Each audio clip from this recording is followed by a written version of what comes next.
Hello, welcome to Quackalope. Thank you for joining me. I've been on the road for a little while working on a documentary project. I have a touch of a beard coming in, which I think I'll keep throughout November. Leave a comment down below if you think that is a good or a bad idea. And I figured, because we've been so heavily focused on Kickstarter content over October, I'd start some more of these conversational videos again. And so I have my note card ready to go. I have a few thoughts written down, and this is just going to be a conversation on a topic that I have found perplexing or interesting for some time now, being that I am a new gamer myself in a lot of ways. Now, I've played a lot of games, and I've been running this channel for almost 2 years now, so I don't know how new of a gamer I would be classified as if you were determining it. You can be the judge of that for yourself. But as far as I'm concerned, I have a lot to learn in this hobby, and I have quite a few things I have overcome, and quite a few things that I'm still working on it when it comes to mistakes that new gamers make. So I asked my core game group, my community, what mistakes they made when they first got into the hobby, and I, of course, evaluated my own, and so this is that video. The product of our mistakes, hopefully either reminiscent upon your own, or will be a warning sign for those of you that are just now getting into the hobby. Here are 5 mistakes that nearly every new gamer makes.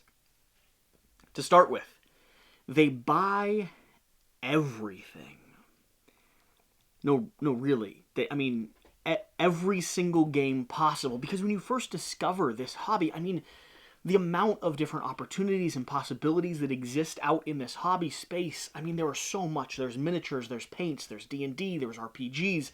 There's so many different games, from 2-player to 5-player to party games to big dungeon crawls to adventuring, narrative, story-driven experiences. And you want all of it. Not only do you want all of it, you genuinely want to play all of it and experience all of it and be a part of the story that all of it contains, but there's way too many games out there for you to ever play all of them. And in fact, even if you played a couple hundred games a year, even a game every single day, you wouldn't even be able to keep up with the amount that are currently being released. So if you're a brand new gamer right now, or even myself, stop the chase for a moment. Stop listening to every reviewer that tells you this game is going to be the next Tainted Grail, right? Or not Tainted Grail, that's a game that I genuinely love. Stop listening to every reviewer that tells you that this game is going to be the next Holy Grail. That's the word I was looking for. The promise of something that doesn't already exist. Now, are there games out there that you should probably pick up, that you would love, that would become intrinsic parts of your collections, that would instill amazing, incredible moments with your friends and family? Absolutely. But take your time when you're picking. Do your research. Don't buy into the hype. For instance, when I first fell in love with board gaming, I believe I watched every single shut up and sit down video that they had ever created by that time. Hours and hours and hours of content. And I believe I purchased almost every single game they endorsed, and even a few that they didn't endorse at the time. This was about 2 years ago. And now, I've come to realize that my preference, my taste in games, and the gaming group that I play with really only plays and enjoys about 20% of the games they recommend. Not that their recommendations are wrong or bad, they are, but they just don't fit us. They don't fit me and the type of games that I prefer. And so, if you're a new gamer, the first mistake you're likely going to make, or currently making, or have already made, is that you're currently buying everything. You're buying every single base game from every single genre, from every single reviewer who you are entertained by, including potentially Quackalope. You are seeking out every experience you can find, and not only that, you're buying upgrades and paintbrushes and mechanics and RPG books and cards and dials and playmats and dice and everything else that goes into this hobby game. And you're allowed to do that. But be responsible in the way that you approach it. Do your research. Test with your money. Play the game at a local store or with a friend before you invest everything into it. Some of our other points will dive into this a little bit more, so I don't need to continue harping on it, but that's the most notable mistake that we're all currently making. After that, you back everything on Kickstarter. Very similar to that first point, except this time you don't even get the game in person. You can't open it up, you can't play it, you can't bring out the components, you can't run the solo scenario, you can't learn it to play with friends. Instead, this is promising that future you is not only going to be this into board games, which hopefully they will be, hopefully they'll be slightly deeper, a little bit wiser, more educated, but you're promising that future you is going to be as excited about this title, and not just this title, but this title and that title and this title over here, and the title that the other channel promised you was going to be incredible. You're promising yourself a year or two down the road that this is worth tying up your money, tying up your investment. Because that's what you're doing, right? You're investing in the promise of the future. And here I would say be even more cautious and even more careful. Now, there are reasons to back Kickstarters. There's plenty of them. From exclusive content to early access to just being part of a community that is excited and celebrating a title that's coming down the line. Along with the build and the excitement, I mean, there's almost nothing like getting an incredible game that you supported in the process of development. Genuinely, there's something really special about that. The problem is, if you're like me, for about 6 months straight, I backed every single title that even resembled something that was interesting on Kickstarter, and I even backed a few that I have yet to play and that I had no business backing at the time. I knew nothing about them. I had no interest in playing them, but darn, that cover was beautiful. Or, oh man, Shut Up and Sit Down told me it was going to be incredible. And as I've grown as a gamer, that's just not always the case. But nowadays, there is enough information out there that if you really are going to be excited about a title when it's on Kickstarter, you should be able to judge that as it approaches its finish line. Here's the litmus test that I do. If I'm excited about a game, I back it for $1 initially. I'm in, right? I'm part of the club. I can engage in the comments, be a part of the community, vote on things, get that early access goods if they have any. And then I follow along. I test to see how interested, engaged, tied into the community I am throughout the course of the Kickstarter. What do they add? What's the final price as opposed to that initial entry price? And lastly, was I excited to watch content, read stories, explore the world of this title?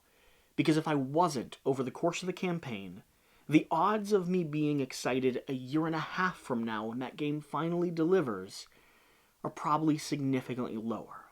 Now that's the test for me. Maybe you need to find out your own litmus test for yourself. But our second word of warning, for those of you that are brand new into this hobby or still in the midst of discovering it, you're probably backing everything on Kickstarter. And I don't think it's a bad idea to back things on Kickstarter. But funding the entire crowdfunding section or earning your super backer stripes within the first 6 months of operation, unless you have the means to justify it, which I and very few people do, probably not the best idea ever. Our third point here. If I could read my own handwriting, that would be helpful. You don't deal with your shelf of shame.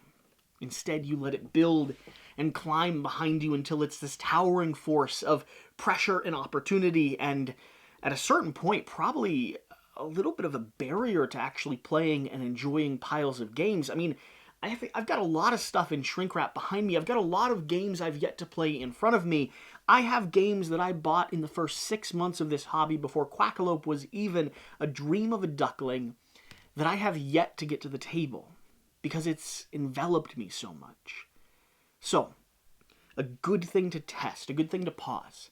How many games do you have on the way? And what is your reasonable limit? How many games do you play a day, a week, a month? What can you cycle through? And look maybe 3 months out.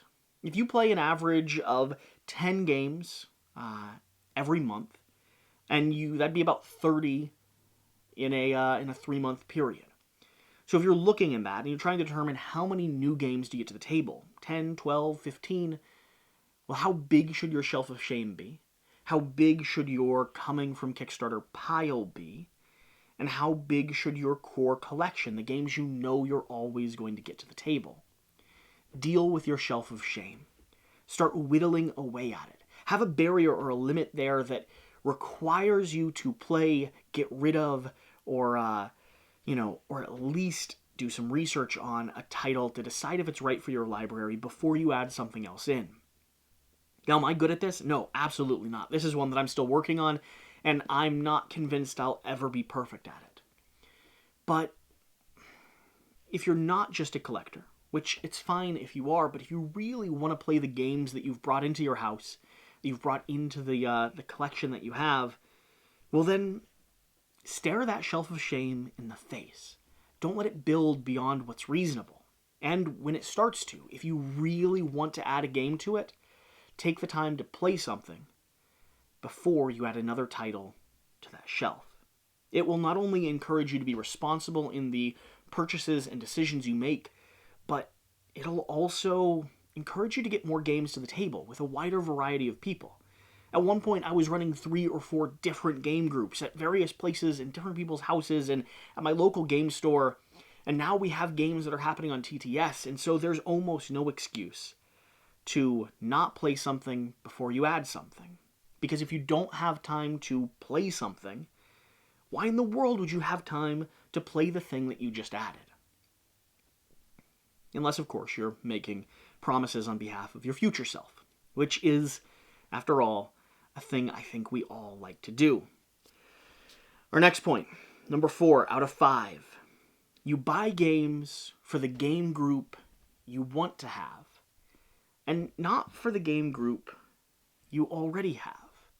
Now, this isn't bad all the time. There is something to promising yourself you'll get Twilight Imperium to the table, or guaranteeing that Kingdom Death just exists in your collection, because, let's be honest, it should. But if you never play party games, if you never have a 2-player experience, or if you only ever have 2-player experiences, why are you buying 5 or 8-player games, right? If you know your partner really hates dungeon crawls, and you don't enjoy doing them solo, why are you buying a dungeon crawl? I know it's shiny and pretty and beautiful, and you want everything that it is, but there's a balance to what you're actually able to get to the table, right? Don't promise yourself a game group in the future through games alone. And if you are purchasing games in a desire to have someone else to play with, or more people to engage with, you want a D&D group, or you want a dungeon crawl group, or you're spending hours meticulously preparing this party game environment, but you have no one to come spend the time playing the game, I would encourage you to focus on both elements of that. How do you build out your game group to more accurately fit the games you want to own and you want to play, the things that you enjoy, the reason you're in this hobby?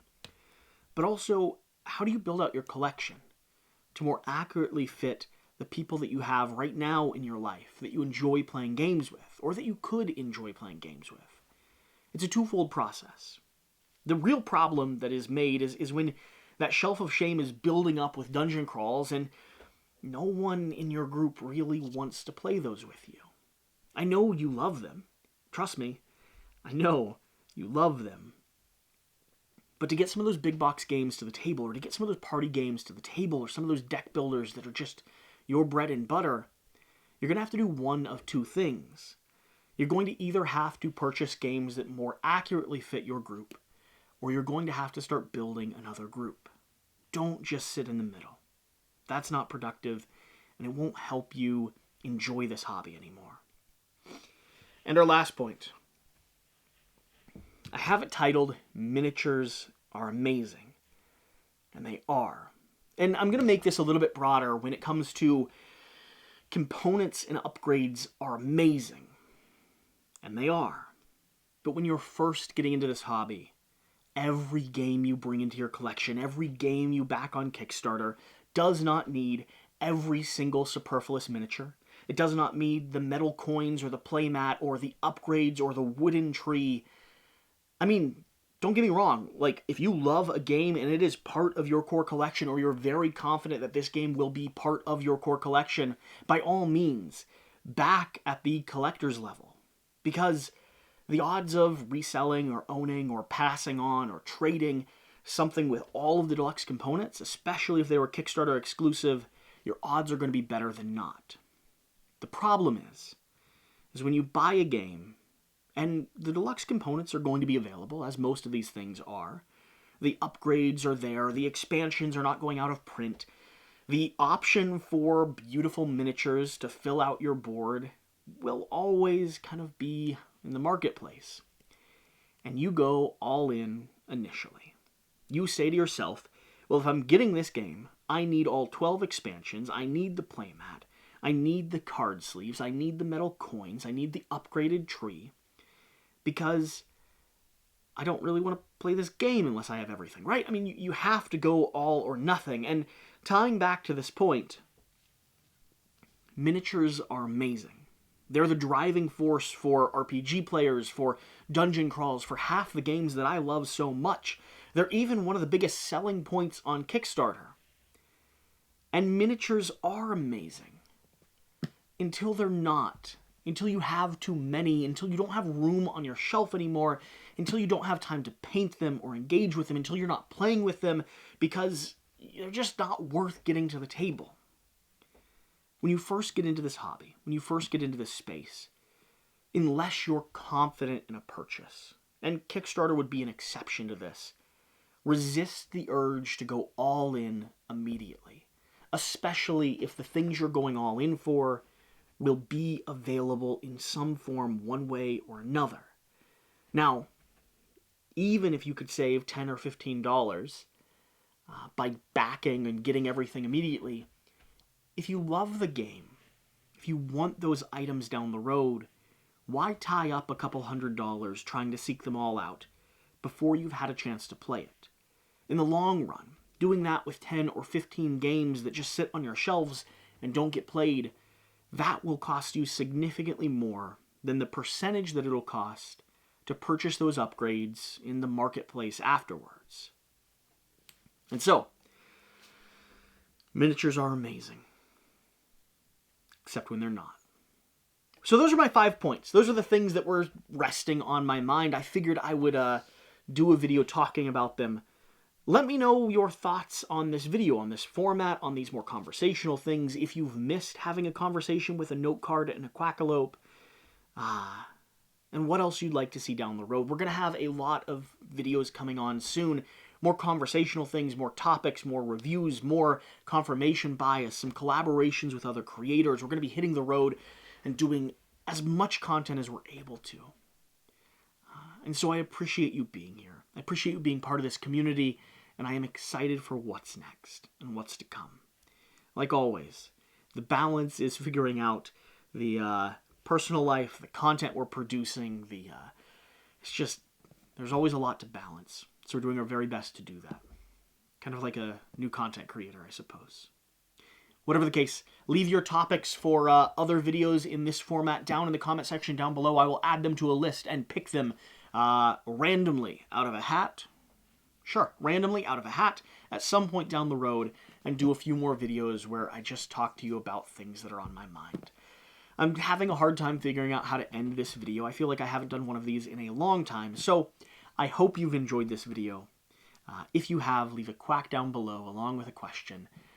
Whatever you do, whatever the case, remember to do the important thing. Get out and play some games. I'll see you next time. Thank you.